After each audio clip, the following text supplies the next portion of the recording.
جن کا بارے میں اقبال رحمۃ اللہ علیہ کہتے ہیں کہ تیرے آزاد بندوں کی نہ یہ دنیا نہ وہ دنیا، یہاں مرنے کی پابندی وہاں جینے کی پابندی.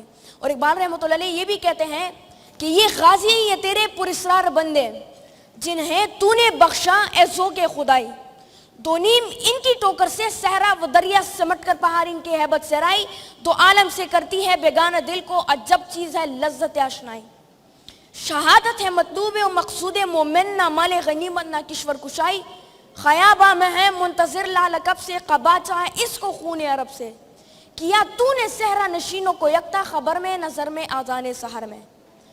اقبال رحمۃ اللہ علیہ کے بارے میں ان کے استاذ لکھتے ہیں that Iqbal was the man of his age and Iqbal is the man above from his age and also Iqbal is the man at war of his age. Iqbal رحمۃ اللہ علیہ اپنے دور کے انسان تھے. اپنے دور کے انسان کیسے تھے کہ ان کے جو دور میں جو ان کا وقت تھا انہوں نے جو بھی بولا ہے وہ انہوں نے کر کے دکھایا ہے اور وہ سچ ہوا ہے. اپنے دور سے آنے والے دور کے کیسے تھے کہ وہ آنے والی دور کی ایک ڈائریکشن آپ کو دیتے ہیں. مطلب وہ سب سے پہلے پوری لٹے پٹے لاچار مسلمانوں کو اکٹھا کرتے سب کانٹیننٹ کے اور ان کو آنے والی دور کی ایک ڈائریکشن دیتے ہیں کہ ایک ہوں گے مسلم حرم کی پاسبانی کے لیے نیل کے ساحل سے لے کر تبخا کے کاشغر تک. آنے والی دور کی ایک ڈائریکشن انہیں دیتے ہیں. And man at war of his age، وہ اپنے دور کے جو سختیاں وہ برداشت کر رہے تھے اور اپنے دور میں جنگ میں تھے لوگوں کے ساتھ.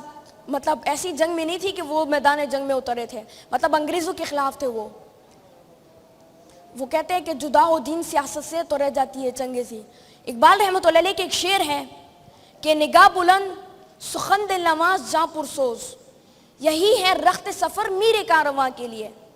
اس شعر کے اندر میری کچھ اپنی ایڈنگز ہیں. وہ یہ ہے کہ نگاہ بلند سخن دل نواز جاں پرسوز، صاحب علم صاحب بصیرت صاحب جلال و جمال، یہی ہے رخت سفر میرے کارواں کے لیے. اس کا مطلب یہ ہوا کہ نگاہ بلند وہ بندہ جو بگ ڈریمنگ کرتا ہے، جو بڑے خواب دیکھتا ہے. جس طرح پروفٹ محمد صلی اللہ علیہ وآلہ وسلم وہ ایک بگ ڈریمر تھے. اقبال رحمۃ اللہ علیہ he was also a big dreamer. سخن دل نواز کہ جب آپ ان کے ساتھ بیٹھتے ہیں وہ کہتے ہیں کہ جب حلقہ یاراں ہو تو ریشم کی طرح نرم ہوتا ہے، لیکن رزم و حق و باطل ہو تو فولاد کی طرح مضبوط ہوتا ہے. تو سخن دل نواز جب آپ ان کے ساتھ بیٹھتے ہیں جب ان کی باتیں آپ سنتے ہیں تو آپ کا دل نہیں کرتا کہ آپ ان کی باتوں کو جو ہے درمیان میں انٹرپٹ کریں، آپ ان سے چلے جائیں. آپ کا دل کرتا ہے کہ بیٹھ کے پورا دن ان کی باتیں سنتے رہو، پوری زندگی ان کی باتیں سنتے رہو اور آپ ان سے انسپائر ہوتے ہیں. سخن دل نواز جاں پرسوز، جاں پرسوز کے مطلب وہ جان لڑانے والے ہو. سینکڑوں جنگوں میں حصہ لیتے ہیں لیکن ایک بھی جنگ نہیں ہارتے. خالد بن ولید جس کو اللہ نے اپنی تلوار کا لقب دیا، سیف اللہ کا لقب دیا، جو کہ صحرائی علاقے سے خشکی علاقے سے گشتوں کو کھینچتے ہیں اور جا کے قسطنطنیہ کو فتح کرتے ہیں، استنبول کو فتح کرتے ہیں اور اسلام کا جھنڈا استنبول میں قسطنطنیہ میں لہراتے ہیں. وہ جو گشتوں کو چلاتے ہیں لیکن اسپین پر 800 سالہ حکومت اپنی مسلمانوں کی قائم کرتے ہیں. طارق بن زیاد تو ایسے بہت بڑے کیریکٹرسٹکس ہیں. میں نے اقبال رحمۃ اللہ علیہ کو پڑھا ہے and he is my inspiration. تو انہوں نے مجھے عشق رسول صلی اللہ علیہ وآلہ وسلم سے سکھایا ہے. انہوں نے مجھے آنے والی دور کی ایک تصویر دکھائی ہے، دنیا سی تصویر مجھے دکھائی ہے. اور انہوں نے جو ہے مطلب میری اسپرچول ٹریننگ کی ہے کہ جس کے بعد میری زندگی کا مقصد تیرے دین کی سرفرازی، میں اسی لیے مسلمان، میں اسی لیے نمازی. اللہ تعالیٰ قرآن مجید میں کہتے ہیں نا کہ ان الصلاۃ ونسکی ومحییات وممات للہ رب العالمین. تو اسی کو قوت کرتے ہوئے اقبال رحمۃ اللہ علیہ کہتے ہیں زیادہ تر لوگ مجھ سے یہ سوال پوچھتے ہیں کہ وہ کیا راز ہے کہ جس کے بنیاد پر تم اقبال رحمۃ اللہ علیہ کو اسٹڈی کرتے ہو، اس کو اپنا رول ماڈل مانتے ہو. تو میں انہیں سمپلی جواب دیتا ہوں کہ اقبال رحمۃ اللہ علیہ ایک عاشق رسول تھے. اور دوسری بات، اقبال رحمۃ اللہ علیہ کبھی قرآن و سنت سے باہر نہیں نکلے.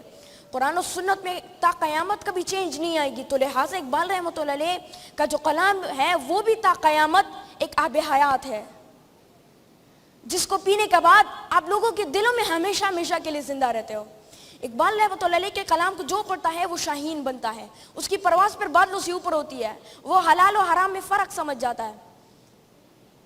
تو پھر وہ بندے ایک پراسرار بنتا ہے. پھر آپ لوگ اپنے آپ کی تقدیر نہیں بلکہ اپنے ساتھ ہزاروں لوگوں کی تقدیر بدلتے ہو، ہزاروں لوگوں کو اگنائٹ کرتے ہو معاشرے میں اور آپ ان کو بھی اپنے ساتھ اٹھاتے ہو، ایک اچھے مشن کی طرف اور ایک اچھے ویژن کی طرف روانہ ہوتے ہو. میں آخر میں آپ سب لوگوں کا بھی شکریہ ادا کرتا ہوں، خاص کر جو ہے لائف ٹو worth living. جو اذان انسٹیٹیوٹ کا جو کانفرنس ہے میں ان کا بھی شکریہ ادا کرتا ہوں مجھے انوائٹ کرنے کے لیے, اور ماشاءاللہ ایک بہت اچھا کانفرنس انہوں نے رکھا ہے. بہت زیادہ لوگ میں ایسے دیکھ رہا ہوں کہ ان سے انسپائر ہو رہے ہیں, اور چونکہ میں ان کے بارے میں اسٹڈی بھی کیا تو اس میں بہت سارے لوگ تھے وہ ان سے انسپائر ہوئے تھے. میں اپنے اسپیچ کو ایک شعر سے ختم کروں گا. اقبال رحمۃ اللہ علیہ جو ہے افراد کے حوالے سے کہتے ہیں کہ افراد کے ہاتھوں میں ہے اقوام کی تقدیر, ہر فرد ہے ملت کے مقدر کا ستارہ. وما علینا الا البلاغ المبین. السلام علیکم ورحمۃ اللہ.